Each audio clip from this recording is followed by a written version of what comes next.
하나님 말씀 요한복음 8장 2절에서 11절까지 말씀입니다. 요한복음 8장 2절에서 11절까지 찾으신 줄 알고 함께 읽겠습니다. 예수 아침에 다시 성전으로 돌아오시니 백성이 다 나아오는지라 앉으사 그들을 가르치시더니 서기관들과 바리새인들이 음행 중에 잡힌 여자를 끌고 와서 가운데에 세우고 예수께 말하되 선생이여 이 여자가 가늠하다가 현장에서 잡혔나이다. 모세는 율법에 이러한 여자를 돌로 치라 명하였거니와 선생은 어떻게 말하겠나이까. 그들이 이렇게 말함은 고발할 조건을 얻고자 하여 예수를 시험함이러라. 예수께서 몸을 굽히사 손가락으로 땅에 쓰시니 그들이 묻기를 마지 아니하는지라. 이에 일어나 이르시되 너희 중에 죄 없는 자가 먼저 돌로 치라 하시고 다시 몸을 굽혀 손가락으로 땅에 쓰시니 그들이 이 말씀을 듣고 양심의 가책을 느껴 어른으로 시작하여 젊은이까지 하나씩 하나씩 나가고 오직 예수와 그 가운데 섰는 여자만 남았더라. 예수께서 일어나사 여자 외에 아무도 없는 것을 보시고 이르시되 여자여 너를 고발하던 그들이 어디 있느냐 너를 정죄한 자가 없느냐 대답하되 주여 없나이다.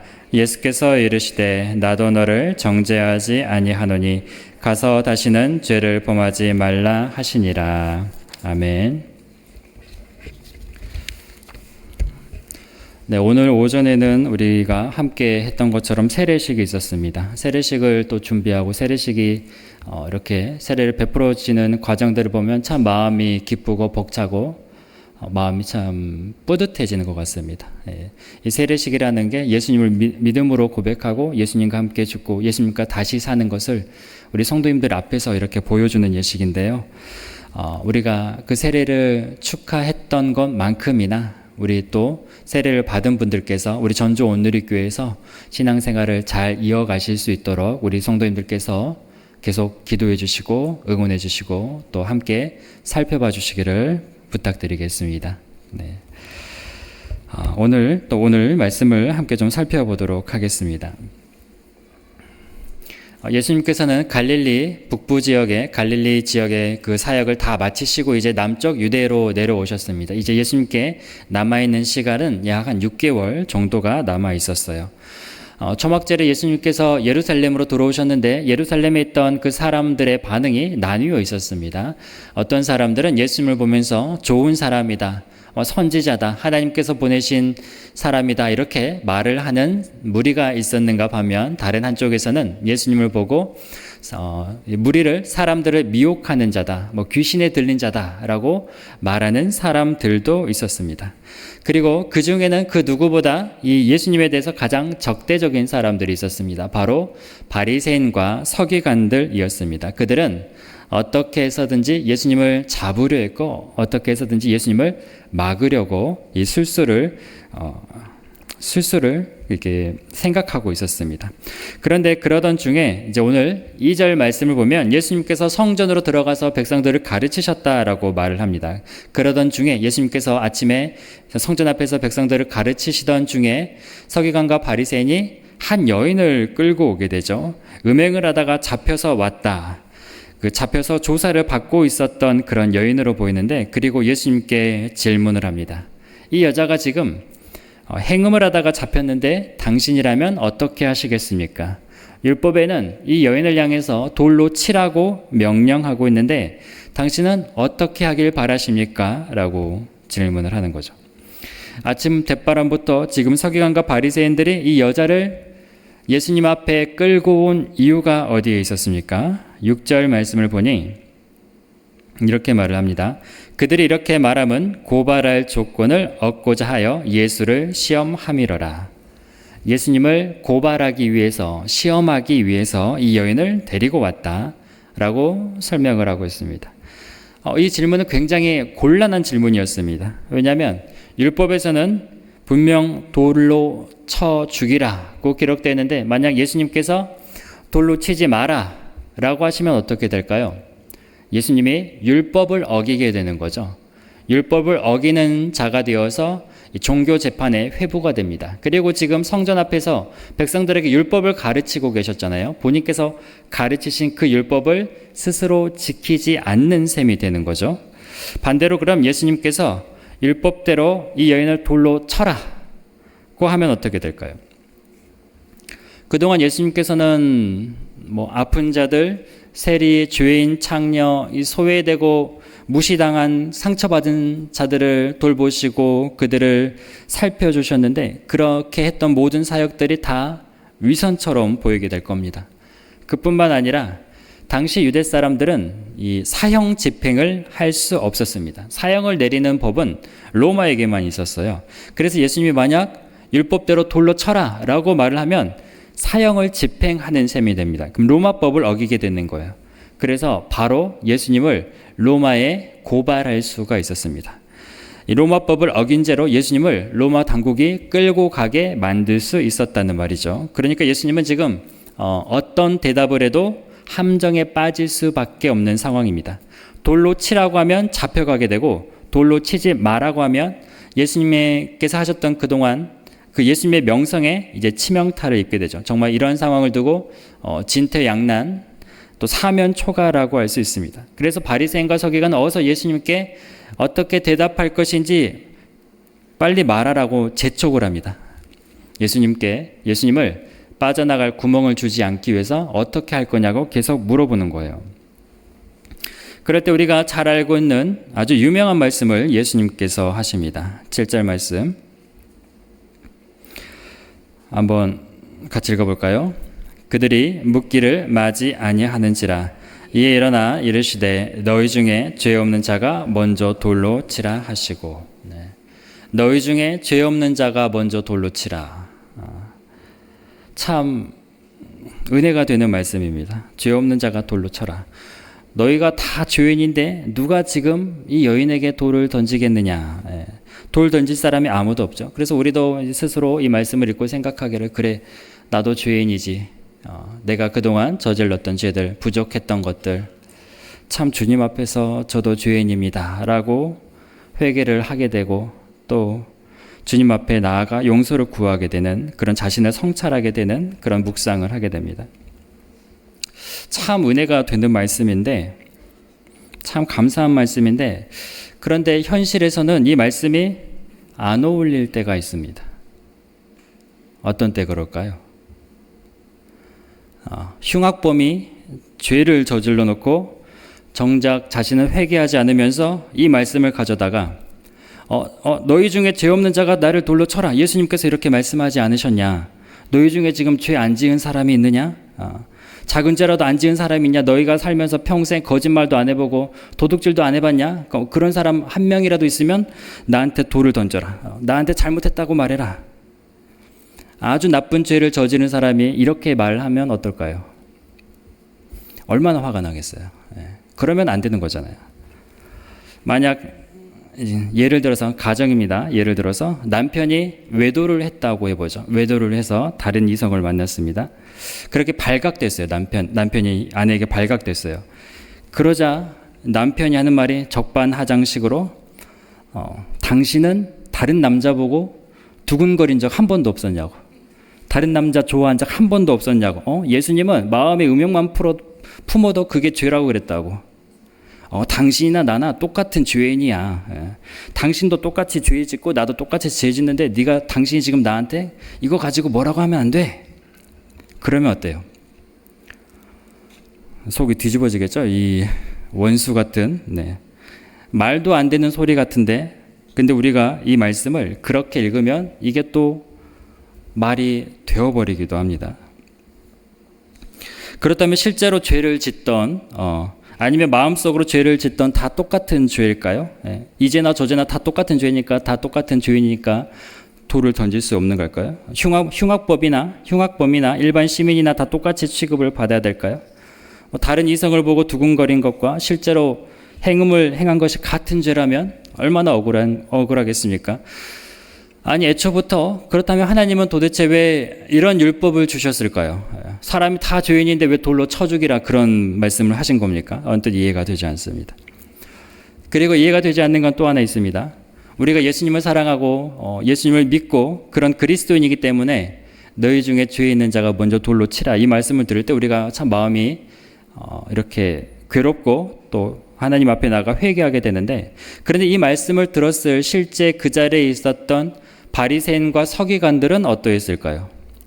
예수님의 말씀을 듣고 그동안 자신들이 저질렀던 죄가 생각이 나서 떠올라서 하나님 앞에 회개하고 회심하고 그래서 예수님께로 다시 돌아오는 그런 일들이 있었을까요? 아니, 그렇지 않았어요. 이 바리새인과 서기관들은 이 사건 뒤로도 예수님을 어떻게 해서든 잡아쳐 넣으려고 모략을 꾸미고 궁상을 했던 사람들입니다. 계속해서 예수님이 귀신 들렸다고 선동을 했어요. 그리고 무엇보다 바리새인과 서기관들은 자신이 죄인이라고 생각해 본 적이 없던 사람들입니다. 나는 죄인이 아니라고 생각했던 사람들이에요. 바리새인들은 어떤 기도를 했나요? 나는 저 세리와 죄인과 같지 아니함을 감사하나이다. 예수님의 말씀을 듣고 회개할 위인들이 아니라는 겁니다. 그렇다면 도대체 예수님은 왜 이런 말씀을 하셨을까? 여기에 어떤 뜻이 있을까? 그러니까 율법을 보면 죄인을 향해 돌로 칠 때는 규정이 있습니다. 먼저는 증인이 2명, 3명 이상이 되어야 하고요. 그리고 두 번째로는 돌을 던질 때는 반드시 증인이 먼저 돌을 던져야 합니다. 신명기 17장 7절 말씀에 이렇게 기록되어 있어요. 이런 자를 죽이기 위하여는 증인이 먼저 그에게 손을 댄 후에 뭇 백성이 손을 댈지니라. 너는 이와 같이 하여 너희 중에서 악을 제할지니라. 죄인을 향해서 돌을 던지려면 누가 먼저 돌을 던지려야 하냐면 증인이어야 한다. 증인이 먼저 돌을 쳐서 다른 사람들도 돌을 치게 해야 한다. 즉 증인이 가장 먼저 돌을 던지는 이유는 가장 큰 책임을 져야 한다라는 뜻이 담겨 있습니다. 증인이 정말 명백하게 이 사람이, 이 여인이 죄를 지었다는 것이 확실하다면, 자신이 증인이라면, 그 현장을 목격했다면 돌로 먼저 쳐 죽이는 것에 떳떳하겠죠. 당당할 겁니다. 자기가 직접 봤으니까, 확실하니까. 이 여인이 죽어도 이 돌을 던진 증인은 죄가 없다는 말이에요. 이 증인은 이 여인의 죽음에 대해서 아무런 죄가 없게 됩니다. 그래서 신약학자 디에이카스는 이 예수님의 말씀은 돌로 치기 위해서는 완벽하게 죄 없는 자들이어야 한다는 의미도 아니고 어떤 정욕으로부터 자유로운 자들만이 이 여인을 정당하게 심판한다는 의미도 아니다라고 말을 합니다. 이 학자의 말은 예수님의 이 말씀이 한 번도 죄 짓지 않는 사람이 돌을 던져라는 뜻이 아니다라고 설명을 하고 있어요. 그렇다면 이 말씀을 어떻게 이해해야 될까요? 이렇게 이해를 하면 조금 이해가 될 것 같습니다. 너희 중에 이 여인이 정말로 음행한 것을 목격한 증인이 먼저 돌로 쳐라. 이 여인이 죽었을 때 나는 떳떳하다고 말할 수 있는 자, 죄로부터 자유롭다고 말할 수 있는 자가 먼저 돌로 쳐라. 그런데 사람들이 어떻게 하냐면 아무도 돌을 던지지 않습니다. 아무도 돌을 던지지 않고 하나씩 하나씩 떠나갔다 말을 해요. 분명 바리새인과 서기관은 이 여자가 지금 음행 중에 잡혀왔다라고 이야기를 하는데 정작 이 여인을 향해서 돌을 던질 증인이 아무도 없다는 말입니다. 이 여인의 죄가 확실한지 말해줄 수 있는 사람이 아무도 없다고요. 아직 증인도 확보되지 못한 이 여인을 데리고 와서 예수님께 시험하고 예수님을 함정에 빠뜨리려고 했다는 말이에요. 이 여인이 진짜 실제로 죄를 지었는지 아무도 입증할 사람이 없다는 거예요. 그러니까 지금 이 본문의 의미는 우리 모두가 다 죄인입니다. 돌로 치면 안 됩니다. 우리가 그동안 저질렀던 죄를 회개해야 합니다라는 게 아니고, 이 본문은 바리새인과 서기관들이 예수님을 잡아넣기 위해서 아직 죄 확정도 되지 않은 여인을 끌고 왔다는 데 있습니다. 예수님을 죽이려고, 아무 죄도 없으신 예수님의 죄를 만들려고 했다는 말입니다. 예수님을 정죄하려고. 책임 안 지는 정죄, 책임 안 지는 비판과 비난, 참으로 쉽습니다. 누군가를 무너뜨리고 깎아내리고 그리고 나는 아무 상관이 없다고, 나는 책임이 없다고, 내 잘못이 없다고. 얼마나 편한 정죄입니까? 상대를 위해서 말하는 척 하지만 사실 상대방을 상처 주고 다치게 하고 유혹하는 것, 그것밖에 되지 않습니다. 정작 그 사람을 위해서 수고하거나 노력하는 것이 아니죠. 좋아지는 건 아무것도 없습니다. 자신은 고생하지 않고 수고하지 않고 몇 마디의 말로 사람을 정죄하고 무너뜨립니다. 그게 지금 하나님을 믿는다고 말을 하는 바리새인과 서기관들, 하나님을 잘 섬긴다고 말하는 그 믿음을 가졌다고 칭찬받는 자들의 모습이었습니다. 그런데 예수님은 어떻게 하시나요? 예수님은 10절, 11절 말씀, 10절, 11절 말씀 한번 같이 읽어보겠습니다. 예수께서 일어나사 여자 외에 아무도 없는 것을 보시고 이르시되 여자여, 너를 고발하던 그들이 어디 있느냐? 너를 정죄한 자가 어디 있느냐? 대답하되 주여 없나이다. 예수께서 이르시되 나도 너를 정죄하지 아니하노니 가서 다시는 죄를 범하지 말라 하시니라. 예수님은 여인을 향해서 내가 너를 정죄하지 않겠다. 저 바리새인들이 너를 정죄하고 세상의 수많은 사람들이 너를 정죄해도 나는 너를 정죄하지 않겠다 하십니다. 예수님은 이 여인이 죄를 지었는지 안 지었는지 실제로 알고 계세요. 정확히 알고 계세요. 그럼에도 불구하고 예수님은 정죄하지 않겠다. 이 예수님의 말씀이 바로 하나님의 마음입니다. 아버지의 마음이죠. 아버지는 자식을 정죄하지 않습니다. 비난하지 않습니다. 사랑하기 때문에. 자기 자식이 설령 죄를 저질렀어도, 죄가 있음을 알아도 죄인으로 만들고 싶지 않은 게 아버지의 마음이에요. 자식의 벌을 받아야 한다면 그 벌을 대신해서 받고 싶은 게 아버지의 마음이라는 겁니다. 이 자식을 정죄하는 데서 그치는 게 아니라, 정죄를 시켜놓는 게 아니라 이 자식을 정죄로부터 끄집어내려고, 구원하려고, 살려내려고 하는 게 아버지의 마음이라는 거예요. 아버지는 자식에게 벌을 주고 싶어 하지 않습니다.